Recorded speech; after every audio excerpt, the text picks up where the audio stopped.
C'est quoi le problème avec la foi?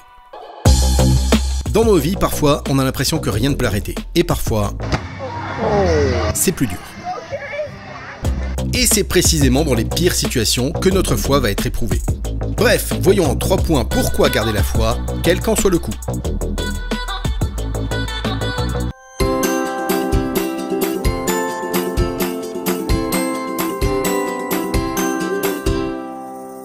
On la confond souvent avec la certitude ou une forme de pari. Comment bien comprendre ce qui se cache derrière la foi? Dans tout l'Évangile, Jésus ne demande qu'une chose aux disciples et aux personnes qu'il rencontre, la foi. À une femme qu'il guérit, il déclare « Ta foi t'a sauvé ». À un aveugle auquel il rend la vue, il dit encore « Ta foi t'a sauvé ». Aux disciples, il enseigne « Tout homme qui croit au Fils de Dieu obtiendra la vie éternelle ». La foi que Jésus nous demande, ce n'est pas une certitude. Le mot « foi » est un mot de vieux français qui signifie exactement « confiance ».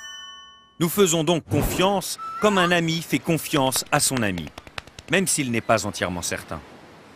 Dans la confiance, il y a une nuance de pari. On peut faire confiance malgré des doutes ou des questions qui subsistent. On peut faire confiance même si on ne comprend pas tout. Les disciples de Jésus ne sont pas les plus savants ni les plus intelligents des hommes et des femmes de son entourage, mais ceux qui lui font assez confiance pour le suivre. La clé de la vie chrétienne, ce sont 3 lettres. Foi ou encore oui. Le oui de la confiance.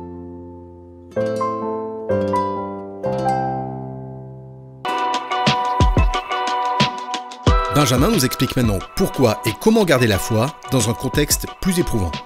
La question de la foi, c'est une question qui habite le cœur de chaque homme, en fait, et chacun de nous. Donc, c'est une question qui est ancrée au plus profond de nos cœurs à chacun, de dire, mais alors, en fait, en quoi, en qui je crois? La question la plus fondamentale de la foi, c'est en qui crois-tu? Qui veux-tu être? Qu'est-ce qu'il y a au plus profond de ton cœur? Qu'est-ce qui anime tes passions? Qu'est-ce qui fait battre ton cœur? Et ça, c'est une question à laquelle vous seul, vous pouvez répondre. Et alors, nous, on a une magnifique réponse et qui porte un nom qui s'appelle Jésus-Christ, qui est venu dans le monde et qui dit « Bah moi, je suis le chemin, la vérité, la vie. » Et ça vient donner quelque chose à notre cœur comme un élan d'espérance, c'est-à-dire de nous dire bah, vous n'êtes pas seul, en fait je marche avec vous, je suis là, je vous accompagne. Donc voilà, la foi c'est un peu une mise en mouvement, une mise en espérance de chaque homme. Dans des moments difficiles, dans des moments de doute, dans les moments compliqués, souvent la foi elle est remise en question. Et même la remise en question elle peut aller très loin. La dernière fois j'étais sur Twitter et j'ai vu une fille qui mettait un tweet en disant bah, le coronavirus c'est vraiment la preuve de l'absence de Dieu. Pourquoi? Parce qu'en fait, à une première lecture, tu pourrais dire bah, Dieu il abandonne un peu les hommes, ou alors au pire, Dieu il a créé ce virus pour attaquer certains hommes et pourquoi pas d'autres. Enfin, ça pose question. Et en fait, nous en tant que chrétiens, nous ne croyons pas du tout ce genre de choses. Où est-ce que se trouve Dieu? Dans ce genre de moment, dans le moment de l'épreuve, dans le moment où c'est compliqué dans notre foi? Eh bien Dieu, aussi simple que ce soit, se trouve à côté de nous. Ce qu'il faut au moment de l'épreuve, c'est bien situer Dieu. Surtout pas comme un Dieu juge qui viendrait envoyer le coronavirus, mais plutôt comme un Dieu qui marche à côté de nous et qui en fait est en train d'encourager chaque médecin, chaque infirmière dans le monde et qui est à côté de chaque malade en train de leur tenir la main. Parce que lorsqu'il est sur la croix, c'est vraiment le genre de Dieu qu'il manifeste être.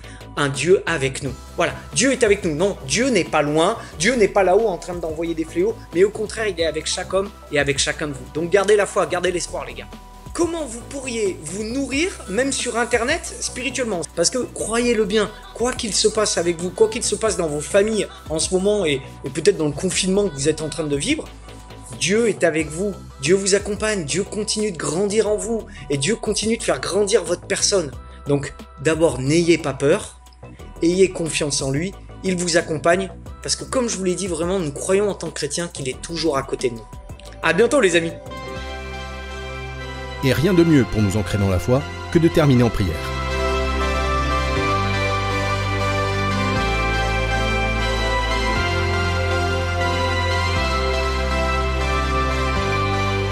Je vivais dans le noir, dans mon histoire, mais mon Dieu a parlé sans m'oublier. Lui le Dieu qui m'appelle, Dieu éternel, sur ma vie à pleurer, à prononcer.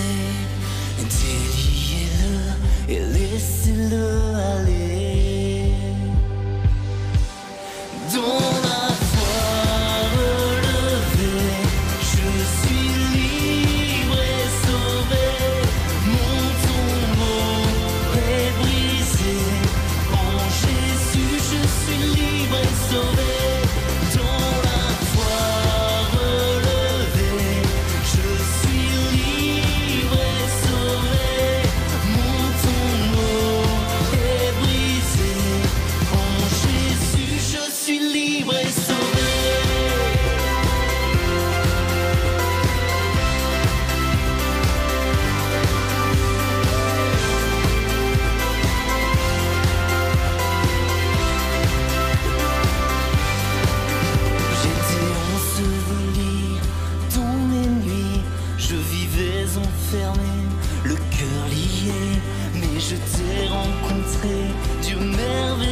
gloire de Dieu.